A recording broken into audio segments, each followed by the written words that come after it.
자유한국당이 5.18 광주민주화운동 방안 망언 논란을 빚은 이종명 의원에 대해서 당원 자격을 박탈하는 제명 결정을 내렸습니다.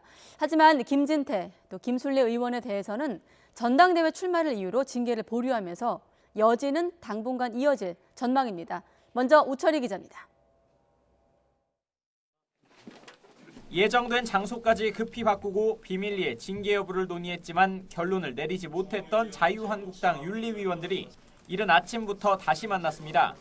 2시간의 경론 끝에 이번 파문이 당에 심각한 해를 끼쳤다고 보고 문제의 5.18 공청회를 주최한 이종명 의원을 제명하기로 했습니다. 5.18 민주화운동의 정신과 자유한국당이 추구하는 보수적 가치에 반할 뿐만 아니라 다수 국민의 공분을 자아내는 심각한 해당 행위라는데. 하지만 당 대표와 최고위원 경선에 각각 출마한 김진태, 김술래 의원에 대해서는 전당대회 이후 징계 문제를 다시 논의하기로 했습니다.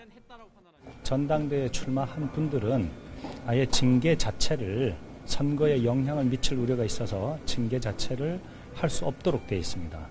그러니까 선거가 끝나고 징계를 할 수 있도록. 이로써 두 의원은 선거 레이스를 계속 이어갈 수 있게 됐습니다. 완전히 홀가분한 건 아니죠. 징계가 끝난 건 아니니까. 하지만 전당대회 완주할 수 있게 됐기 때문에 더 죽기 살기로 열심히 뛰어야 되겠습니다. 관리 소홀의 책임을 물어 주의 조치가 내려진 김병준 비상대책위원장은 사과의 뜻과 함께 당내에 유의하라는 경고 메시지를 거듭 전했습니다. 그러면서 여권을 향해서도 정권의 위기 탈출용 소재로 이용 말라고 역공을 폈습니다. 손혜원 서영교 의원의 사익 추구, 법치주의 훼손 행위가 있었을 때 단 한 번이라도 책임 있는 사람이 나서서 국민들에게 사과한 적이 있습니까? 한국당이 이종명 의원에 대한 제명이라는 고강도 카드를 내놨지만 지도부의 미온적 태도로 이번 파문에 불씨를 남겼다는 지적이 당 안팎에서 나오고 있습니다.